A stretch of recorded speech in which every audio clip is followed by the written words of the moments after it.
საღამოშუდების პირდაპირ ეთერში ღამის კურიერი მე ჟურნალისტი ნინო შუბლაძე ვარ. ქართული ოცნება BBC-ს წინააღმდეგ საერთაშორისო სასამართლოებში სამართლებრივ დავას იწყებს. დღეს ბრიტანულმა საზოგადოებრივმა მაუწყებელმა გამოაქვეყნა სტატია იმის შესახებ, რომ შარშანდელ საპროტესტო აქციებზე მომიტინგეების წინააღმდეგ გამოყენებულ წყლის ჭალში შერეული იყო პირველი მსოფლიო ომის დროინდელი აკრძალული ქიმიური აგენტი კამიტე, იგივე ბრომობენზილ ციანიდი. გამოცემა წერს, რომ ნივთიერების დადგენაში მათ მაღალი რანგის ინფორმატორი სპეცრაზმიდან ექიმები და ექსპერტები დაეხმარნენ. ხელისუფლება აბსურდულს უწოდებს ჟურნალისტური გამოძიების დასკვნას და აცხადებს, რომ მძიმე ბრალდების დასამტკიცებლად BBC-ს არანაირი ფაქტი არ აქვს წარმოდგენილი, რომ ყველა ვარაუდი აგებულია მხოლოდ დაინტერესებული პირების საპროტესტო აქციების აქტიური მონაწილეების და მათი ოჯახის წევრების მოსაზრებებზე. ქართულმა ოცნებამ სპეციალური განცხადებაც გაავრცელა, სადაც ნათქვამია. ეს არის მცდელობა ჩირქი მოსხონ საქართველოს მთავრობას, ქართულ პოლიციას და რაც მთავარია საქართველოს სახელმწიფოებრიობას. მივიღეთ გადაწყვეტილება ცრუმედიის წინააღმდეგ დავიწყოთ სამართლებრივი დავა საერთაშორისო სასამართლოებში. გამოვიყენებთ ყველა შესაძლო სამართლებრივ გზას, რომ სიცრუის გამავრცელებელმა ეგრეთ წოდებულმა მედიამ პასუხი აგოს ბინძური ცრუბრალდებების გავრცელების გამო. თავად ექსპერტები და ანალიტიკოსები, რომლებმაც ინტერვიუ მისცეს BBC-ს გამომძიებელ ჟურნალისტებს, აცხადებენ, რომ დაეყრდნენ პროფესიონალების მიწოდებულ მტკიცებულებებს. გაერო სპეციალური მომხსენებელი ალის ედვარდსი დასკვნით შეშფოთებულია და მოითხოვს სტატიაში დასახელებული ყველა შემთხვევა იყოს გამოძიებული. საერთაშორისო დამოუკიდებელი გამოძიების ჩატარების აუცილებლობაზე საუბრობენ ოპოზიციაში, სადაც შეფასებები კიდევ უფრო მწვავეა. ნაციონალური მოძრაობა ხელისუფლება საკუთარი ხალხის წინააღმდეგ ქიმიურ იარაღს იყენებს. პარტია თავისუფლების მოედანი მსგავსი დანაშაული საქართველოს ისტორიაში გვახსოვს მხოლოდ 1989 წლის 9 აპრილს. ლელო ეს არის ტერორისტული აქტი საკუთარი მოქალაქეების წინააღმდეგ. სახელმწიფო უსაფრთხოების სამსახურმა კი უკვე დაიწყო გამოძიება სისხლის სამართლის კოდექსის 333 მუხლით, რაც სამსახურეობრივი უფლებამოსილების გადამეტებას და 319 მუხლით, რაც უცხოეთის ორგანიზაციისთვის მტრულ საქმიანობაში დახმარებას გულისხმობს. როგორც სულში აცხადებენ, გამოძიების მიზანია დეტალურად დადგინდეს, რა ინფორმაციას ეყრდნობა BBC-ს მიერ გავრცელებული ინფორმაციის საფუძვლად გამოყენებული ადამიანების ინტერვიუები, მათ მიერ გახმოვანებული ცნობები და რამდენად რელევანტური შეიძლება იყოს ეს ინფორმაცია. სუსის მიერ გავრცელებულ განცხადებაში ნათქვამია ისიც, რომ გავრცელებული მასალა შეიცავს დანაშაულის ნიშნებს, რომელიც დადასტურების შემთხვევაში მიმართულია მოქალაქეთა სიცოცხლისა და ჯანმრთელობისაკენ, არსებით ათარღოს მათი და საზოგადოების კანონიერ ინტერესებს და მეორეს მხრივ პირიქით შეიცავს იმ დანაშაულის ნიშნებს, რომელიც უხეშად აზიანებს საქართველოს ეროვნულ ინტერესებს, მის საერთაშორისო იმიჯს, რეპუტაციას და მიმართულია სახელმწიფო ინტერესების ხელყოფისკენ. ტერორისტული აქტის მცდელობის ბრალდებით დღეს წინასწარი პატიმრობა შეეფარდა ოპოზიციონერ ალექსანდრე ელისაშვილს, რომელსაც სასამართლოს გადაწვის მცდელობისა და მანდატურებზე თავდასხმის გამო 10-დან 15 წლამდე პატიმრობა ემუქრება. თავად ელისაშვილი ჩადენილ ქმედებას აღიარებს, ბრალის კვალიფიკაციას ტერორიზმს კი არა. ამბობს, რომ ეს იყო პოლიტიკური პროტესტი უსამართლო სასამართლოს მიმართ. დღესვე დაფუძნდა ახალი პარტია ერთიანი ნეიტრალური საქართველო. ყრილობაზე ითქვა, რომ მათი მიზანია ეროვნული და ტრადიციული ფასეულობების დაცვა და საერთაშორისოდ აღიარებული მუდმივი ნეიტრალიტეტის მქონე სახელმწიფო სტატუსის მოპოვება. პარტია 2028 წლის საპარლამენტო არჩევნებისთვის იწყებს მზადებას. BBC-ს სკანდალური გამოძიება, ტერორიზმის მუხლით დაკავებული ალეკო ელისაშვილი და ახალი პოლიტიკური ძალა ღამის კურიერის კითხვებს დღეს საქართველოს პარლამენტის თავმჯდომარის პირველი მოადგილე გიორგი ვოლსკი, პარტია გირჩის ლიდერი იაგო ხვიჩია და ვატო შაქარიშვილი პარტია ნეიტრალური საქართველოს დამფუძნებელი უპასუხებენ. ვიწყებთ იაგო ხვიჩიათი, მივესალმები საღამოშუდობის იაგო. ძალიან დიდი მადლობა მონაწილეობისთვის და ბუნებრივია თქვენთან საუბარს დავიწყებთ დღევანდელი BBC-ს გამოძიებით, რომელმაც ფაქტიურად მოიცვა სრულიად პოლიტიკური სპექტრი, მოვისმინეთ ძალიან განსხვავებული მოსაზრებები, ნაწილს ჯერა, ნაწილს არ ჯერა. თავად ხელისუფლება საერთოდ დიდ აბსურდს უწოდებს ამ ყველაფერს და სასამართლოში ჩივის. თქვენ რამდენად სარწმუნოდ მიგაჩნიათ, მოდით ესე დავიწყოთ, BBC-ს მიერ გავრცელებულ ინფორმაცია რატო გეღიმებათ? ასეთი არადამაჯერებელია თქვენთვის თუ პირიქით, საინტერესოა. არა, მე მინდა რომ ის აბსურდი ვაჩვენო საქართველოს მოსახლეობას, რაც მე გავიგე ამ საქმიდან გამომდინარე. რაღაცა ეს კამიტი თუ რაც თქვენ ახალ წამბრძანეთ. კოსტის პირველი მსოფლიო ომის დროს წარმოებული ქიმიური ნივთიერება. და რომელიც გამოიყენება ფრანგებმა გამოიყენეს გერმანელების წინააღმდეგ გაშლილ. აი თქვენ როცა ამას ყვებოდით, მე უბრალოდ ხელოვნურ ინტელექტს ვკითხე, რომ ეს ნივთიერება მეთქი ბოლოს როდის გამოიყენეს მეთქი რა და მითხრა რომ საქართველოს შემთხვევა ახლავ. მაგრამ მე ვთქვა ამის საქართველოს შემთხვევა ამდენ მეთქი და მეუბნება რომ 20-იანი 30-იანი წლებიდან მე არავის არ გამოუყენებია გესმით? ანუ სიამბილებში ვსაუბრობთ რაღაც საშუალებაზე, რომელიც თითქოს ხოცებმა გამოიყენეს დემონსტრანტების წინააღმდეგ, რომელიც 20-იანი 30-იანი წლების მერე არავის არ გამოუყენებია. არავის კითხვა არ გაჩენია ამათმა საიდან მოიტანეს. ასეთი რაღაცა, რომელიც 30-იანი წლების მერე არავის არ გამოუყენებია. მაგრამ რაც ყველაზე საინტერესოა, აი რომ ესე თქვა კოცებს, რასაც ახლა მე ვამბობ, რომ ხალხო ხო არ გაგიჟდით. ავიც ჩვენ ცრემსავდნენ გაზებს ვიყენებთ, რასაც ჩვენ პარლამენტის უკან გვაყოფის მაგრამ საიდან უნდა მოგვეტანა უბრალოდ ტექნოლოგია, რომელიც 30-იანი წლების მერე ხელოვნურ ინტელექტს არ აქვს დაფიქსირებული ყოველ შემთხვევაში მეუბნება ამას. ამის დასვათ რა თქვეს? ეგო ნაცებს ჰქონდათო.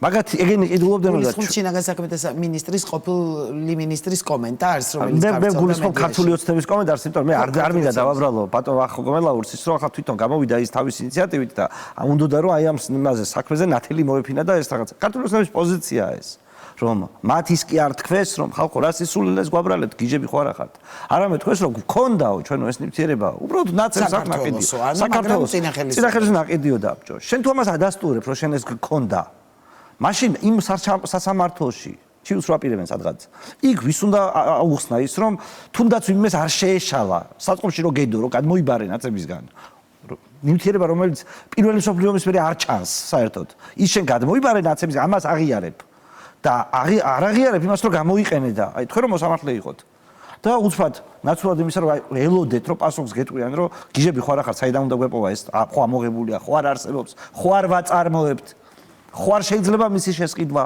ამის ნაცვლად ამბობ რომ იცი რა ჩემმა წინამორბედმა 5 წლით ადრე სანამ მე მოვიდოდი ეს იყიდა და საწყობში იყო უბრალოდ მე არ გამომიყენებია ანუ თქვენ ახლა საუბრობთ მე ვფიქრობ რომ ქართულმა აღიარა პრობლემა მაშინ მდგომარეობს რომ მე რომელსაც არ მჯერა ზოგადად ეს ამჯერა ეს BBC-ის გამოძიების ეს რაღაცა მაგრამ უცბად გამოვარდა ქართული ოცნება და კიო გქონდაო ჩვენ ეს ნივთიერებაო და თუ გქონდა უკვე მე აღარ მჯერა რომ არ გამოიყენებდი აი ეს ანუ ამ განცხადებამდე უფრო აბსურდულად უყურებდით ამ ფაქტს აბსურდული იყო ეს ფაქტი ეს მტკიცებულების დონეც როგორ იყო მომზადებული იქ რომ ვიღაც გამოკითხეს იმათმა სადღაც წვარო იგზნეს ეს წვა ვიღაცის მიერ რომ ასე შეფასდა ანუ აბსურდი იყო შინაარსობრივად კონკრეტული მტკიცებულებები აი ხელისუფლებამ ამბობს რომ იქ არც ერთი ფაქტი რომელიც ადასტურებს გარდამონაყოლებისა ამ ფილმში მოტანილი არ არის ანუ თქვენი შეფასებითაც იყო რაიმე ესეთი აი ან ფაქტი ან დამადასტურებელი ან რაღაც მტკიცებულება და ევიდენცია ხავარი მტკიცებულება არის ბატონ გობელაურის განცხადება ჩემი აზრით ანუ გასაგებია რომ აღიარება ზოგადად არ შეიძლება იყოს ერთადერთი მტკიცებულება არ შეიძლება ასეთი სტანდარტი არ არის სწორი მაგრამ ანუ რა გინდა მაშინ როდესაც ვიღაც გამოდის და იძახის რომ ის ნაცვლად იმისა რომ იქეთ მოთხოვო პასუხი რომ აი საიდან ეს საიდან უნდა მქონოდა საერთოდ და შენ აღიარებ რომ ჩემ წინამორბედებს ჰქონდათ მე მაქვს ეს საწყობში და ის უნდა დავამტკიცოს ახლა ვიღაცამ რომ არ გამომიყენებია ხო და ნუ ახ საწყებში თუ ქონდა ვიღაცას თვალი თუ ეტკინა ვიღაცას სიმპტომი თუ ერთი კვირა გაუგზელდა რაც არის ამ სიმპტომები აღწერილი ხო მაშინ ბევრად უფრო რთული არ არის შენი პოზიცია ვიდრე ის თქვა რომ საერთოდ საქართველოს ეს არ წყობილა და იმ დროს საერთოდ კომუნისტები ყავდით დაპყრობილი რა დროსაც ეს მომწავლობი ნივთიერებები არსებობდა და ზოგადად მსოფლიო ომზე რაღაცა ძალიან ბევრი წლის წინათ და ზოგადად მე ვფიქრობ რომ აქ თავარი პრობლემა რაც მდგომარეობს კიდე ამ ყველაფერში არის ის რომ ჩვენ ქიმიური არის ყველა ნივთიერება. წიწაკის გაზიც ქიმიურია, შინაარსობრივად, მაგრამ ქიმიური მომწამლავი ნივთიერებას როცა ამბობენ, ჩვენ გულისხმობთ 9 აპრილს რომ რუსებმა გამოიყენეს იმას. თორე დღეს ოპოზიციის მხრიდან იყო ასეთი შეფასებებიც, რომ აი 9 აპრილი გვახსენდება და მაშინ იყო მხოლოდ ეს და ასე შემდეგ და ნუ ამ ერთი და იგივე ნივთიერება. ხო, ახლა ნახე, ოღონდ მე ვარ პარლამენტის უკან, ჩვენ გვაქვს პარლამენტის უკან ოფისი და ყველა მიტინგის დროს რაღაცას ისვრიან. და ეს ყველა ეს გაზი ჩვენ გამოგვიცდია. და მე ვერ დავიჯერებ, რომ 9 აპრილს ეგ იყო გამოყენებული. თუ ამას გულისხმობთ. და რატომ გონია კიდე ეს მნიშვნელოვანი იცით, რომ ამ მტკიცებულებაზე უფრო დიდი მტკიცებულება არსებობს თქვენი კოლეგების ცემის კადრები. თუ ვინმეს უნდა ანტიადამიანური ქმედებები დაამტკიცოს ქართული ოცნების მიერ მიტინგების დარბევაში. რა საჭიროა გაზებზე ლაპარაკი? კადრები არ გვაქვს ხალხის განახვის ხო მაშინ აი მოდით თქვენც არადამაჯერებლად აღიქვამთ ხო რაღაც ნაწილში ნუ თუმცა BBC იყო ქართული ოცნებისთვის მეტრი BBC თქვენ ვიცოდეთ სხვა რამე მინდა ვიკითხო BBC იქნება თუ რაღაცა არა სხვა რაღაცას ვამბობ როდესაც საქართველოს მედიას უცხოური მედიის დაინტერესება საიდან მოდის მაშინ თუ თქვენ მიგაჩინეთ რომ ეს არ არის მართალი აი რა ინტერესი ჰქონდათ ამ ფილმის შემქმნელებს მაშინ რას ფიქრობთ გეტყვით ახლა ნახეთ ქართულ ოცნებას მედიის შემზღუდველი კანონები ბოლო პერიოდში თუ ყველაზე ცუდი შემზღუდველი კანონები რომელსაც მე აი ცუდი უშვერი სიტყვებით მოიხსენია მედიის ზოგი წარმომადგენელი, რომელიც ამას არ აქცევდა ყურადღებას და იმ დღეს სხვა კონცერტით იყო დაკავებული. იქ ყველასა განმარტებით ბარაჯი ეწერა, რომ ჩვენ გვინდა BBC-ის სტანდარტი. ამიტომ შემოგვაქვს რაღაც შეზღუდვა, რომელიც BBC-ს ჰქონდა თავის წესდებაში და ამათმა მთავრობამ დაუწესა ტელევიზიებს. ოღონდ თქვა, რომ ჩვენო BBC-ის სტანდარტი გვინდაო. ახლა მე ვკითხვა მაგ ასე. მაშინ როდესაც BBC-მ აი ესე სახე გამოავლინა, როგორც ხოცები იტყოდნენ. კი, და მოყავთ აი ტრამპის მაგალითიც, ხო, როდესაც მანაწილე. თქვენ ხო იცით რომ მე ტრამპის გულშემატკივარი ვიყავი სულ. შესაბამისად, BBC-ს სიუჟეტებს ტრამპთან და ასე შემდეგ და ბევრ სხვა სიუჟეტებს არც ვეთანხმებოდი და არც არასდროს არ მიმიჩნევია რომ BBC იყო როგორ გინდა ბიბლია. BBC-ის შესაძლოა ეს რაღაცა სახარებასავით არასდროს არ მიმიღია ეს ტექსტი. მაგრამ თვითონ კოცებმა თქვენი შემზღუდავი უამრავი კანონი მიიღეს და თქვეს რომ იცით რა, ეს არის BBC-ის სტანდარტი. ახლა მე კითხვა მაქვს აი ეს რო გამოვლინდა იმ კანონებს, რომელიც BBC-ის სტანდარტის დასაკმაყოფილებლად მივიღეთ, რითაც შეზღუდეს თქვენი მათ შორის შიდა საჩივრების განხილვის სისტემა და ასე შემდეგ, ამით არის დასაბუთებული. თვითონ იძახდნენ, როდესაც ის იყო კოლ-ცენტრების ამბავი გასკდა კეზრაშვილის, მაშინ თვითონ გამოდიოდნენ და იყო მაშინაც BBC-ს. მაშინაც ქართული ოცნება გამოდიოდა და იძახდა, რომ BBC რაღაც უაპელაციოდ რაღაც უნდა დავიჯეროთ. ანუ თუ ვინმე იყო BBC-ის გულშემატკივარი ამ ქვეყანაში, იყო ქართული ოცნება გუშინ. და უბრალოდ მაშინ როდესაც მას ჭირდება BBC-ის გამოყენება შესაზღუდად გამოხატვის თავისუფლების, ისინი ძალიან კარგად იყენებენ BBC-ის სულელურ ჩემი აზრით შეზღუდვებს და რაღაცა ტიპის სტანდარტებს, რომელიც პოლიტკორექტულობასთან დაკავშირებით მათ შორის, რომელიც მემარცხენე იდეოლოგიასთან დაკავშირებით, ჩემთვის მიუღებელი იყო, გაუგებარი იყო. და ახლა როდესაც ეს ხდება, როდესაც თვითონ გააправეს სინამდვილეში BBC, იმიტომ რომ მართლა ვიღაცას რო ეთქვა რომ აბა დაამტკიცეთ რომ ოდესმე ეს ნივთიერება დამოუკიდებელ საქართველოში ყოფილაო, ვერავინ ვერ დაამტკიცებდა. აგერ ვკითხეთ თქვენთან შემოსვლამდე მართლა ხელოვნურ ინტელექტს და არ დასტურდება არსად ამის გამოყენება. რა, დიქტატორები გვაკლია ხალხს, წამებლები აკლდა სამყაროს, მთელი აფრიკა სავსეა ვიღაცეებით, მაგრამ სხვა ტექნოლოგიები ჰქონდათ ამისთვის. აი ეს კონკრეტული ტექნოლოგია არ ყოფილა ნახსენებია. თვითონ ხო დადასტურეს კოცებმა, რომ თურმე ყოფილა ეს მათ საწყობში, ხო ნაცების დროს ნაყიდი. ახლა თვითონ გაცემა პასუხი BBC-ს, აი, მხოლოდ ამ კითხვაზე და გადავიდე სხვა თემაზე ეს დრო რომ გვეყოს. ინტერესი რა იყო უცხოური მედიის მაშინ, რას ფიქრობთ? ანუ ოცნებას აქვს ამაზე თავის მოსაზრება, მაგრამ ნუ თქვენ როგორც გირჩის ლიდერი მე არ ვიცი, არ მინდა შეთქმულების თეორიებში შესვლა. მე ზოგადად არც პირველი, არც მეორე სიუჟეტი არ მინახავს მედიაში. ისეთი, რომელიც ვერ გამიგია რა უნდათ, როცა რაღაცას ამბობდნენ. ეს არაფერი განსაკუთრებული მედიის სფეროში არ არის მოგიხსენებათ. შეიძლება ვიღაცას ებრძოდა, შეიძლება ვიღაცამ სკანდალი გამოაძრო, თუ წარმოვიდგინე, რომ თუ 30-იან წლების მერე თუ რაღაც არ გამოყენებულა და თბილისში გამოიყენეს, ეს თავისთავად სკანდალია, როგორ დაუგზავნო მედიას, თქვა რომ ასეთი ტიპის სკანდალი არ გააშუქო. რა თქმა უნდა, ეს უკვე რომ გქონდა ასეთი ნივთიერება, უკვე რომ გქონდა, ესეც სკანდალია. ანუ BBC ფაქტობრივად ნახევრად, რომელსაც მეც უფრო ირონიულად უყურებდი დღის პირველ ნახევარში, ვიდრე მეორე ნახევარში, მეორე ნახევარში უფრო გასერიოზულდა, იმიტომ რომ ნუ ახლა რავი, თუ გქონდა საწყობში ეს რაღაცა, 30-იან მაინც ვერ ვიჯერებ. ანუ შინაგანად მიუხედავად იმისა, რომ ეს გომელაუს ათქმევინა ქართულმა შესაძლოა იყოს საწყობში და არა, მე სისულელე მგონია უბრალოდ იმათმა რაღაც სისულელე თქვეს და კოცებმა დაამატეს მეორე სისულელე, რომ ნაცებს ჰქონდათ ეს ნაყიდიო, კოცურ-ნაცურ პონჩი და ჩვეულებრივად ახლა ვერავინ ვერ გებულობს რა იყო სინამდვილეში. და მე კიდე მგონია რომ არც ნაცებს არ ქონიათ, არც კოცებს არ ქონიათ, ვიღაცას თვალი დაეწო, ამას დააბრალეს. და უბრალოდ კოცებმა მისეს კაი ნოყიერი მიადაგეს. ეს ხო უნდა დაამტკიცოს, ან იგივე BBC-ს აპირებენ რომ უჩილოს ხელისუფლება. ანუ იმიტომ რომ ეს თუ ეს სერიოზულად დამტკიცდა, ეს ხო ქვეყნის იმიჯსაც აზარალებს, რაღაც სახელმწიფოს იმიჯს, საუბარი აქვს კონვენციებზე, მოკლედ თუ ქიმიური იარაღის გამოყენება საკმაოდ დიდი დანაშაულია, ხო? რა რეაგირება უნდა მოახდინოს ხელისუფლებამ თქვენი აზრით და გადავალ ალიკოელისაშვილის თემაზე რომ მოვასწროთ? მე ვფიქრობ რომ ხელისუფლების ის რეაგირება რომ მე გიჩივლებთ და რაღაცას ვიზამ, სწორი იყო მათი BBC კაი ტელევიზია მათი სტანდარტები გადმოგვაქვს ნარატივიდან გამომდინარე და მათ ეს შეეძლოთ გაეკეთებიათ, მაგრამ თან გიჩივლო და თან აღიარო რომ გქონდა საწყობში ეს რაღაცა, შენივე საქმეს არ აძლიერებს. ყველაფერს თავი დავანებოთ. და დანარჩენი ახლა ქართულ ოცნებას რა უნდა გაეკეთებინა, მე ვფიქრობ რომ მას უკვე გაუფუჭდა სახელი საზღვარგარეთ იმ გაგებით რომ ქვეყნში გითაც მათ შორის რამდენი ადამიანი დაინტერესდება მართლა იმ ისტორიით, რაც ახლა მე მოვყევი და თქვენ ვილაპარაკეთ ამ ჩვენს დღევანდელ ეთერში. ანუ რამდენი ადამიანი ნახავს ამას, რამდენი ადამიანი დაიჯერებს ამას და ინფორმაცია გასულია და მათ შორის აქეთ ამ მხრიდან დადასტურებულიც ნახევრად რომ საქართველოში რაღაც პირველი მსოფლიო ომის დროინდელი ნივთიერება გამოიყენეს მომიტინგეების წინააღმდეგ და ქართულმა იმან ვისაც ეს ბრალდება თქვა რომ მე კი არ გამომიყენებია წინა მთავრობას ჰქონდა ნაყიდიო. ნაცვლად იმისა, უბრალოდ კი არ გვეთქვა რომ ეს სენსაცია არ არის ხალხო სისულელეა, იმიტომ რომ რავი ახლა 100 წლის წინანდელ ტექნოლოგიას რატო გამოვიყენებდით, რამე რო გდომოდა? ხო, მილიონერი თანამედროვე ხო, აი 100 წლის წინანდელი ტექნოლოგია რაში შეიძლება გამოვიყენოთ ჩვენ 100 წლის წინანდელი ტექნოლოგია გაზში რო არ 5 აირში რო გამოვიყენებინა. ხო, ან წყლის ეს ხო ძალიან ბევრად რო დამაჯერებელი. გასაგებია თქვენი პოზიცია BBC-ზე და მინდა მოვასწრო ალეკო ელისაშვილის დაკავებაზეც თქვენი შეფასების მოსმენა. უამრავი ვერსია მოვისმინეთ ასევე. თავად აღიარებს ბრალს, ტერორიზმს არაფერი აღიარებს, მაგრამ აღიარებს ჩადენილ ქმედებას, გულისწყეტაც კი გამოთქვა, რომ ბოლომდე ვერ დაასრულა. მიუხედავად ამისა, ოპოზიციის ნაწილი ფიქრობს, რომ მოკლედ ის უდანაშაულოა და რაღაც შეთქმულების ნაწილია თუ დაუდგეს.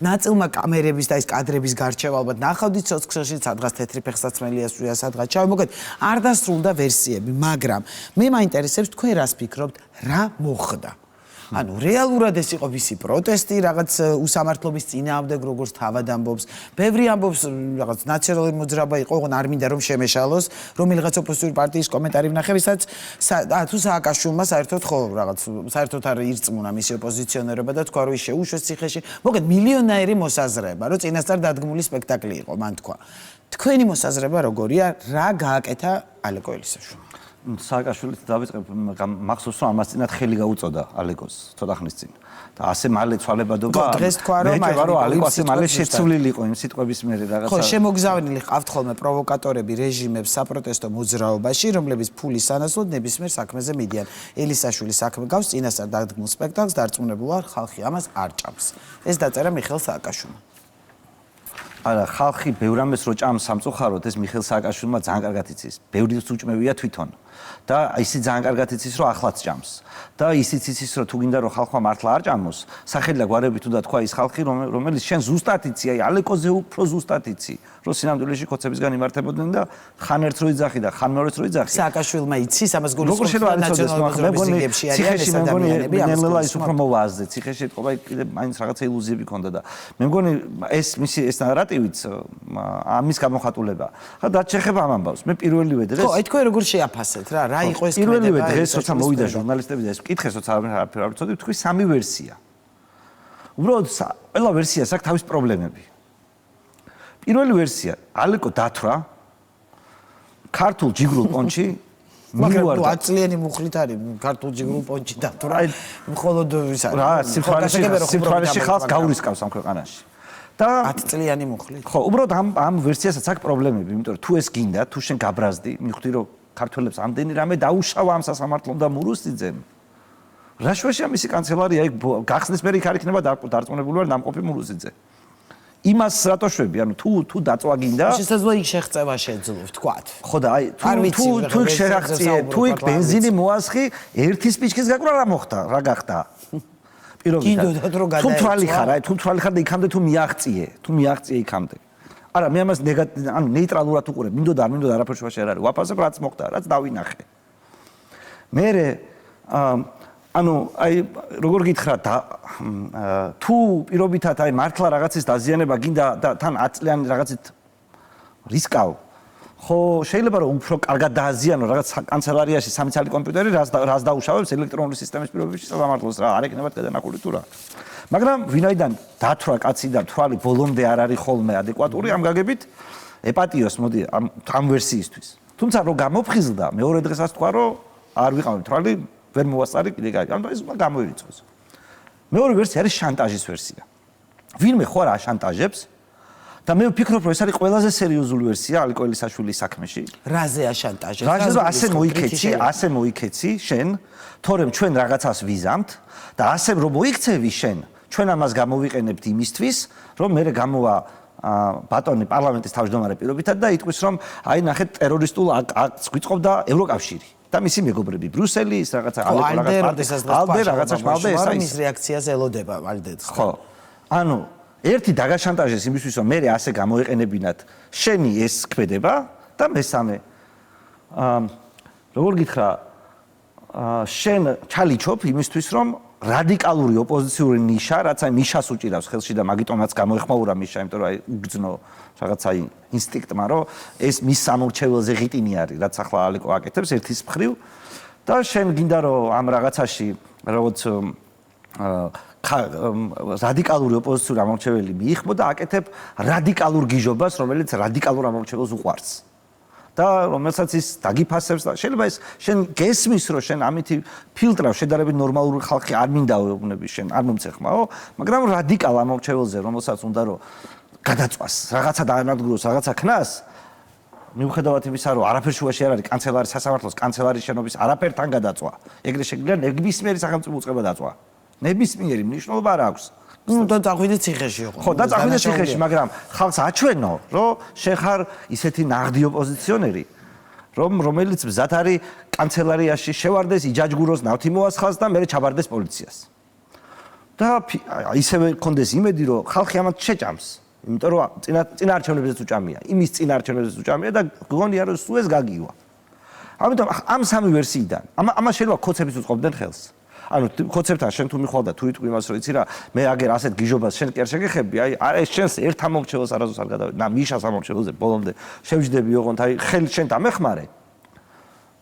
დახმარება შეიძლება იყოს მაგრამ შენი თაჩელი გადადგა ალეკომ რომ რაღაცისთვის ამდენი წლით შესაძლოა საპატიმროში წასულიყო თქვა ნუ მუხლი თვალისწინებს მე სამი ვერსია გითხარით ან გაგიჟდა ანუ სიმთვრალე გაგიჟდის სინონიმიც არის ან გაგიჟდა ერთი ვერსია მეორე ან შანტაჟის ქვეშ არის ან მესამე ამორჩეველზე ჩალიჩობს რადიკალურ ამორჩეველზე ბოლო ორი ერთმანეთთან შეიძლება იყოს კავშირში შეიძლება არ იყოს კავშირში ეს არის მეოთხე ვერსია ვინმე ამორჩეველზე თუ 10 წლიანი მუხლი მიუღდა არა ეს 10 წლის ჩასაჯდომად ალეკოს ეს არ გაუკეთებია ჩემი აზრით მაშინ ეგრევე პირველი ვერსია გაგიჟდა მაგრამ დანარჩენ ორ ვერსიაში ალეკო 10 წელი არ ზის ციხეში ისევე როგორც 4 ოქტომბრის მონაწილეები, ისევე როგორც 4 ოქტომბრის მონაწილეები.